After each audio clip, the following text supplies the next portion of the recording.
Yeah. I think if you come off of a skateboard and it's your own fault, like you did something, you lost your balance, or you got speed wobbles and you came off, that's very different to coming off. If you come off in the instance like that I've had in the past, where it's not necessarily your fault that you come off, like something happens with the board that you don't expect, and that's what throws you off the board.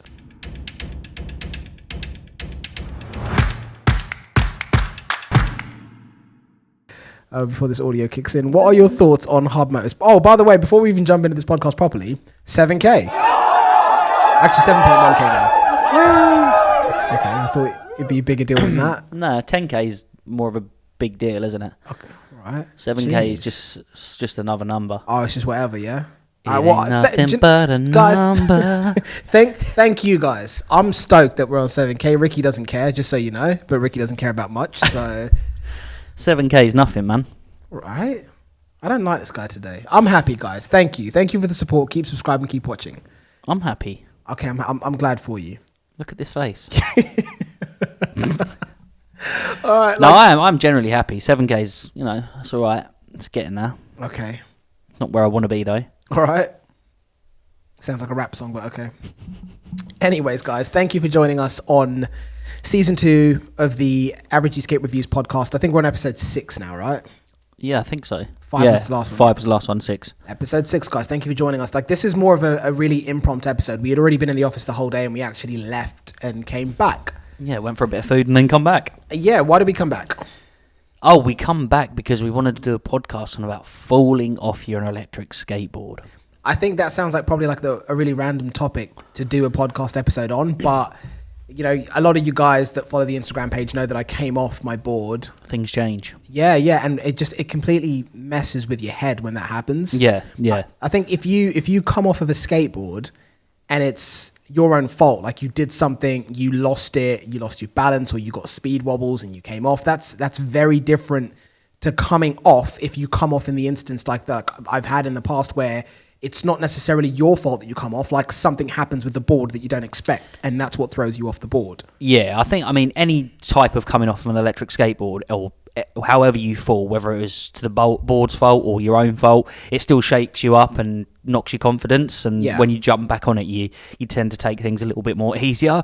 But yeah, coming off a board when it's not your fault, in the board malfunctions essentially and throws you off, that's a completely like another kettle of fish on its own, isn't it?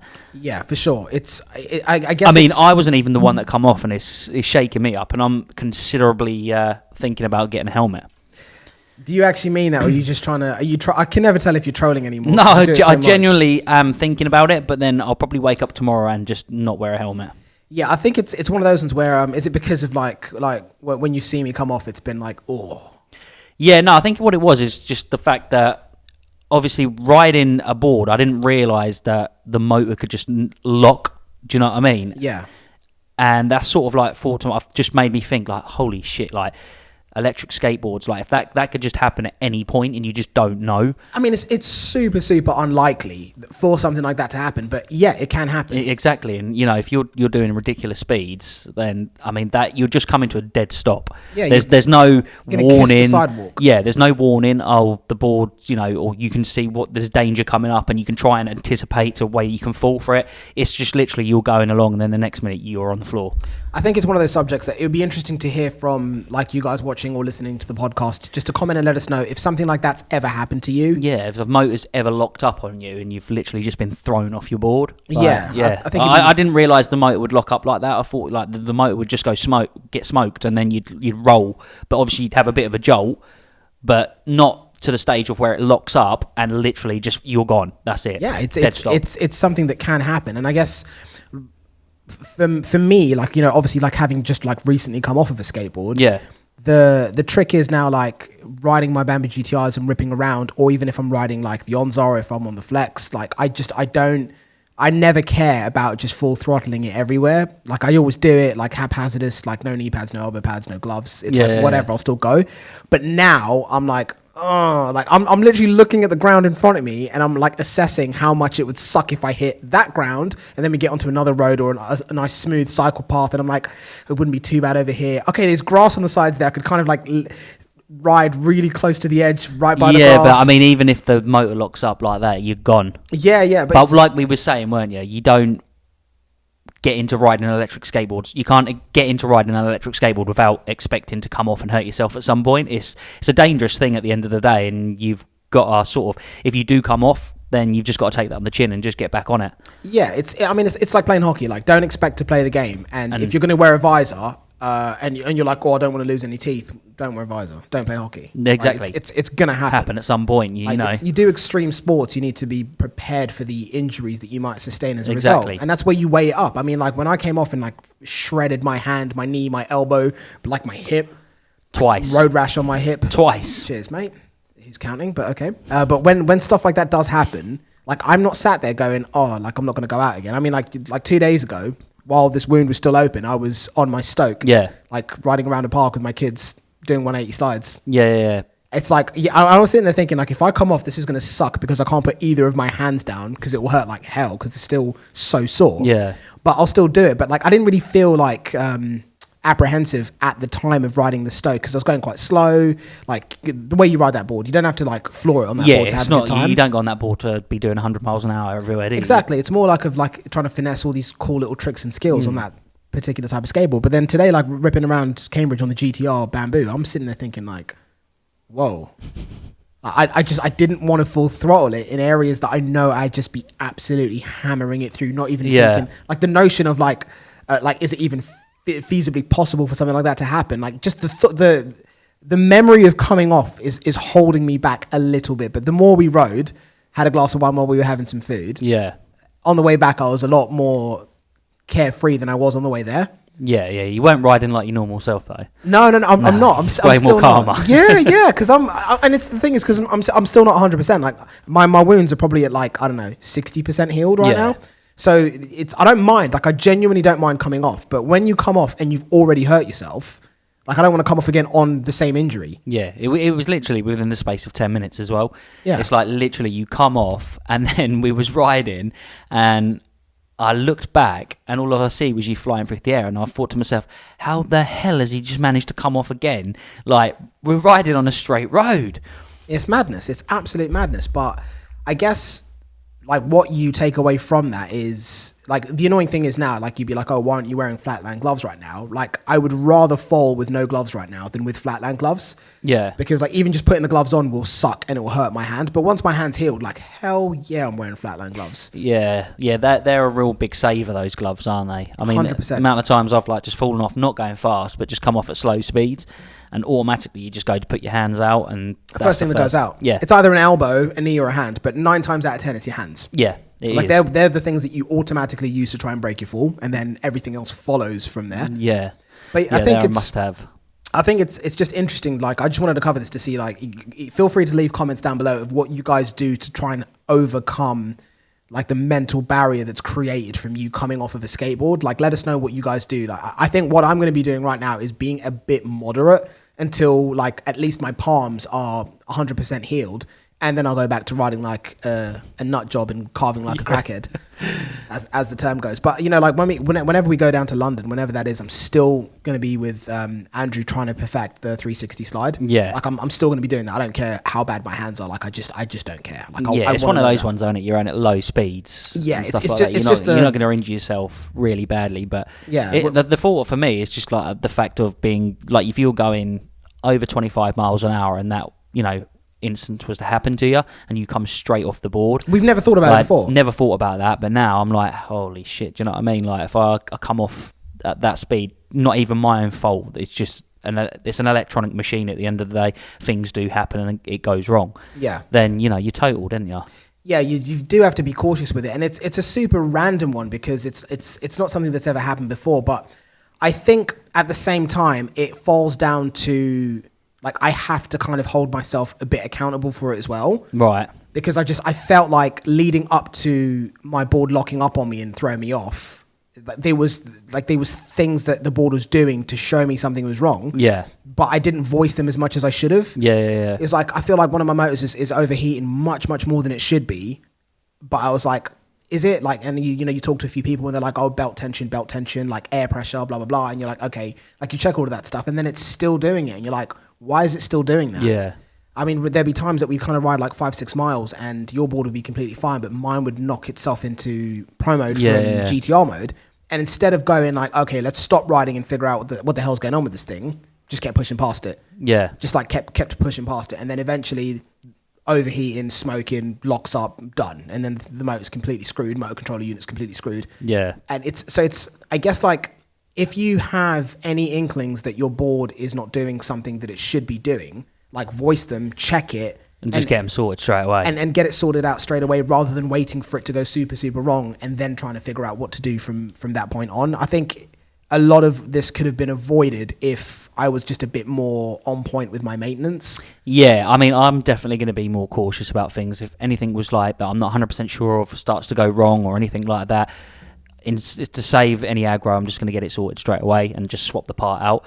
There's after seeing that lock up like that, I don't want that to ever happen to me. Do you know what I mean? Yeah, if it happened completely unexpectedly with absolutely no warning of that ever occurring, that's different. Yeah, like that would freak me out. Like you said, there was the telltale signs of obviously a lot, like over the course of over a week of riding, and we'd be going down to London and stuff like that. You kept getting chucked into pro mode, and one of your motors was significantly hotter than the other motor, wasn't it? Yeah. So obviously that was a sign that there was something wrong there, but we just powered through it, and it was like, I don't know, then maybe it's just we didn't really even think that there was anything wrong with it, did we? Essentially, and then you spend an entire day trying to do 360 slides, like 180s, 90s, 360s, so just exerting so much force on the motor, and then you decide to like ride halfway across the city to get to a train station. Yeah. So it's all of a sudden you're just like, okay, like you add it up and you're like, that was just stupid. Yeah. Like there's stuff that you do have to consider, and I guess it's like moving forward, I'm not going to be sparing any sort of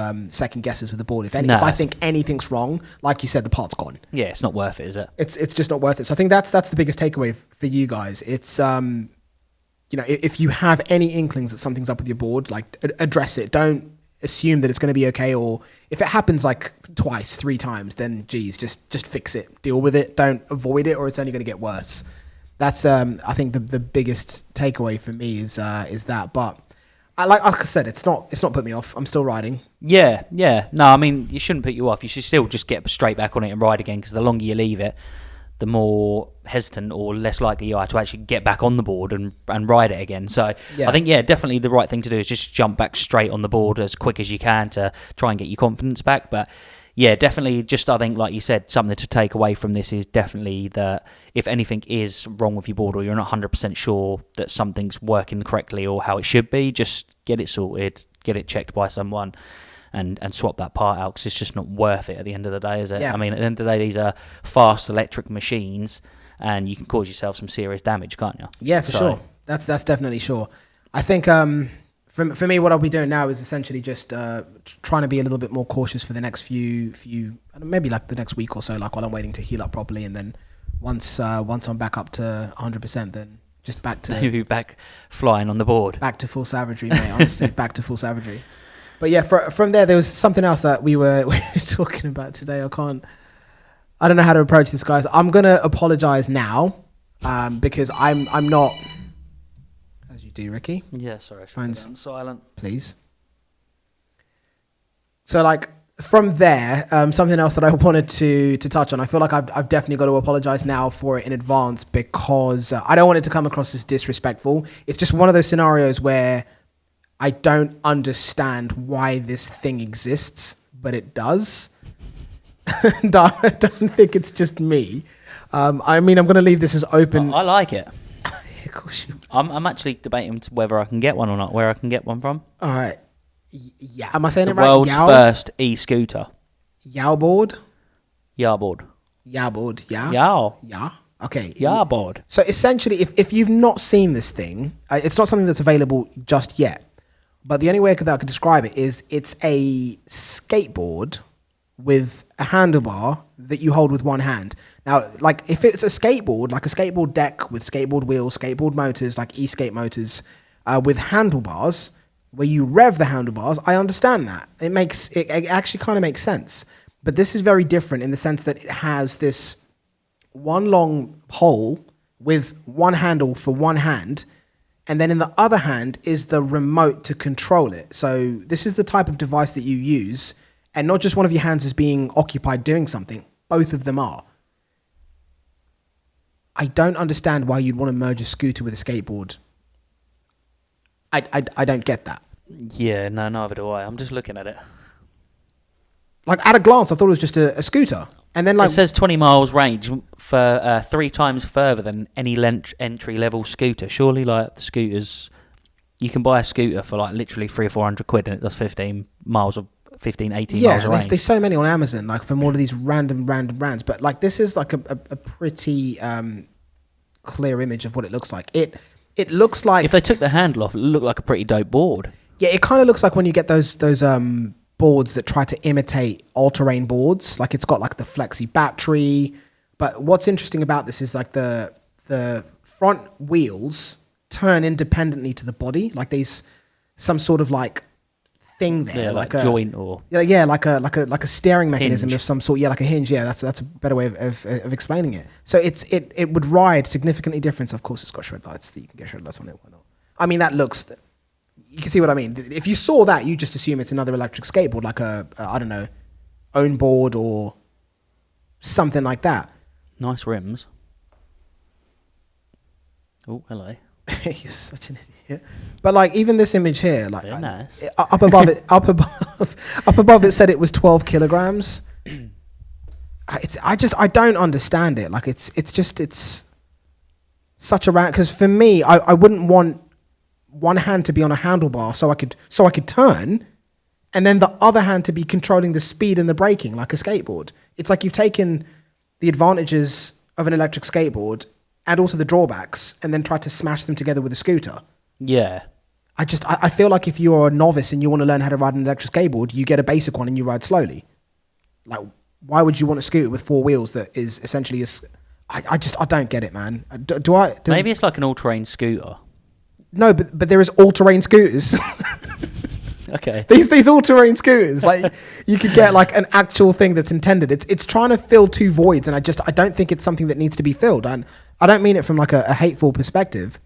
I'm trying to see if I can find the video about it. Do you remember the video that we found about it? Yeah. Because this is how I found out about it in the first place. 1 second. Okay, here's the video for it.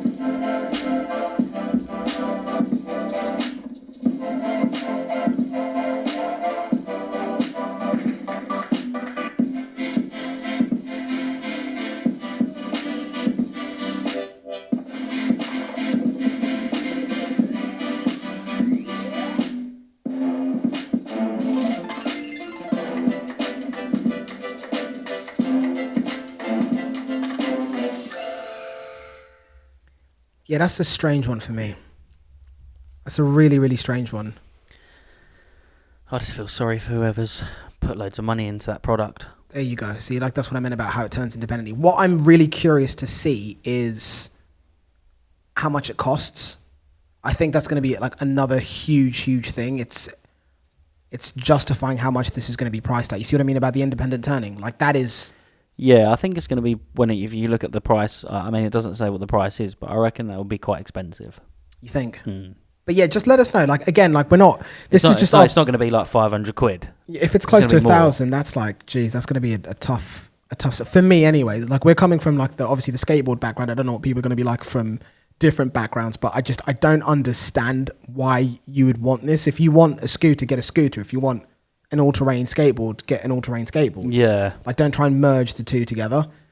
I don't think it makes a lot of sense. It's like, you know, like, I guess a random... I'm not even going to come up with it. I mean, it's going to... If it's going to be for anyone, it's going to be for someone that maybe wants, like, the cross between a scooter and a skateboard, which is going to be a very, very niche market, isn't it? But at the same time, why would you not implement the acceleration and braking into the handlebars? Why would you literally have... Because all you've done there is you've sliced the nose off a skateboard, put a joint in, and put some handlebar, and put a handlebar with one handle on it. Yeah.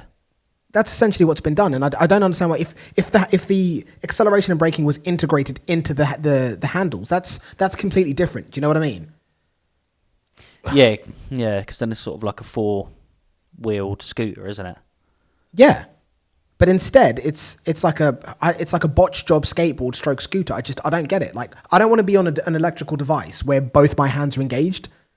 Like with the skateboards, like I can take my phone out, I can Instagram while I'm on the board, I can, quickly glance at it or glance at my watch.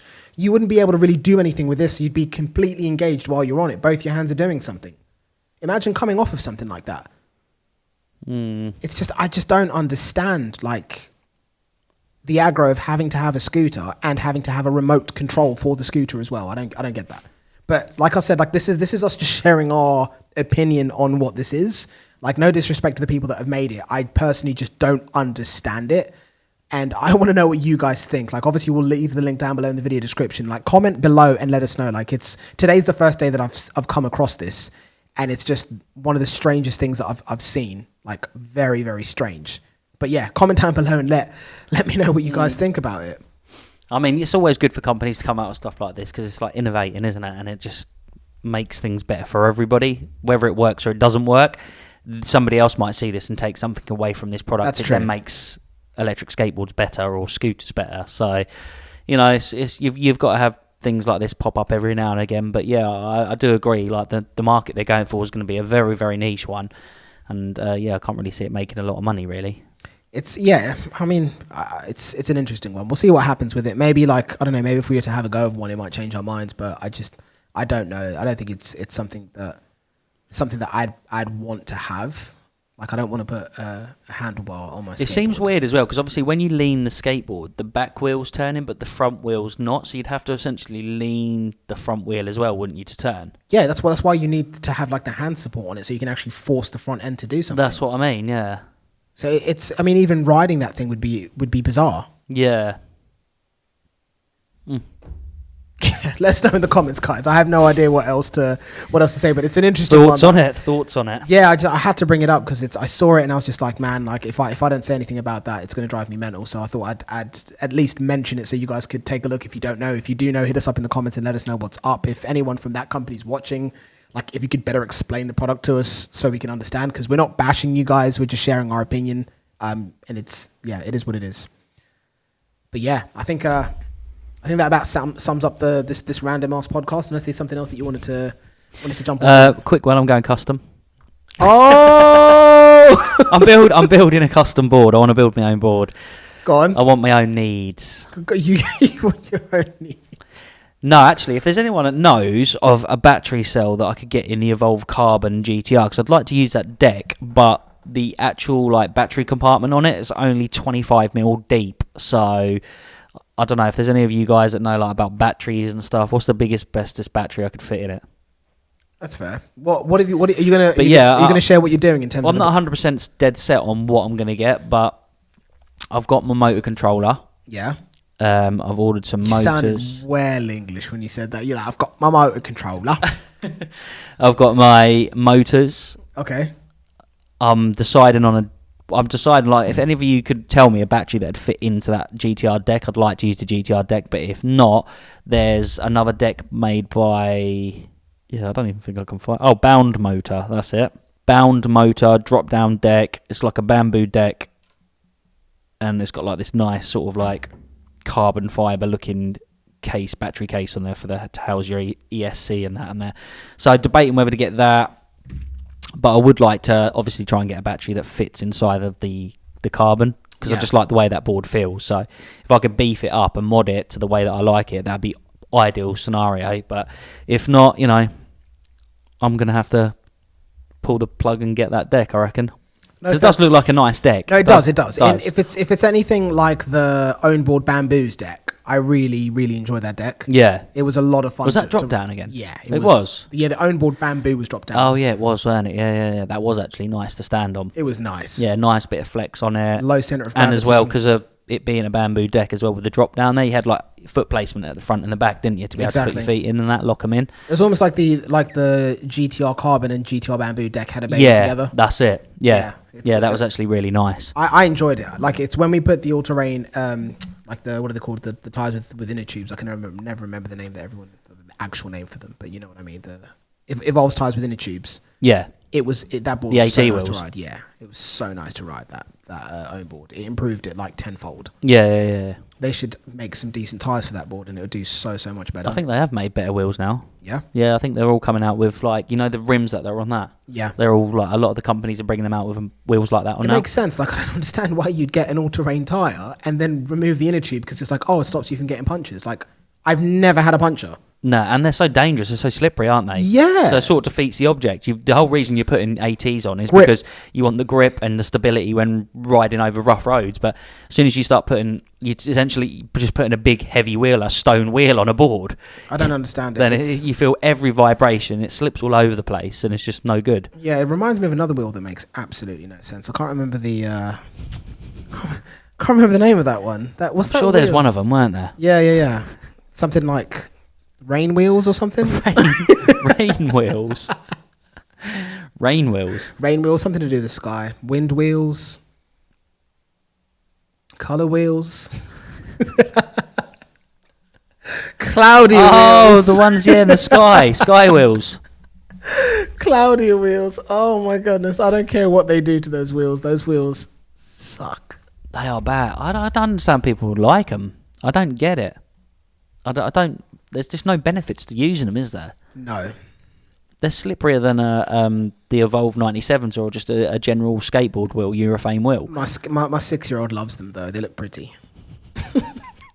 Maybe they've just got that like cool look to them.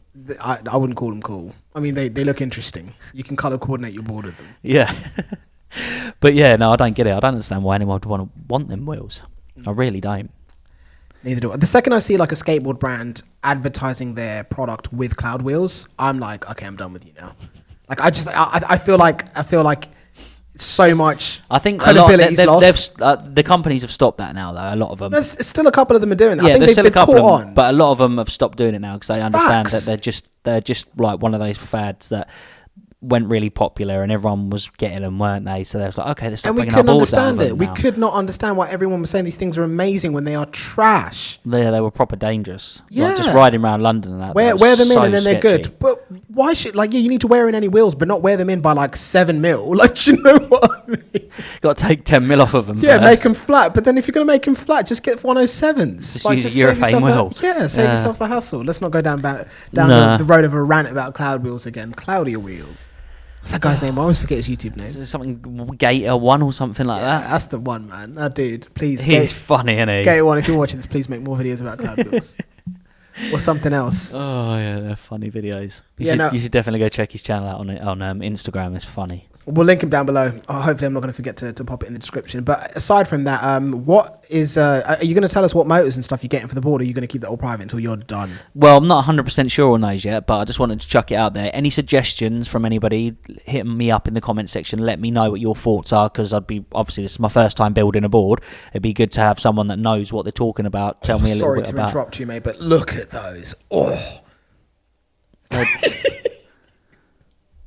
Next gen skateboard wheels, alright. Oh my goodness, 120 millimeter now.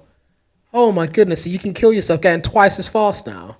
They've always been 120 mil. No, they were 105. No, they weren't. No, they've always been 120 mil. Yeah? Yeah. Oh my goodness, they've got lights now too? Oh, look at that. Yeah, they do look cool. I'm not even being sarcastic. Can't even remember what they... See? Look. Yeah, you see that? 105. There's 105 and then 120. Oh, right. I've only ever used or been on the 120 mil ones. Yeah, because I often like to ride over broken glass too. You know, when I see broken glass with my skateboard, I'm like, I'm going right for the middle of that broken glass. Was that unblockable in the city? Unblockable in the city, did it say?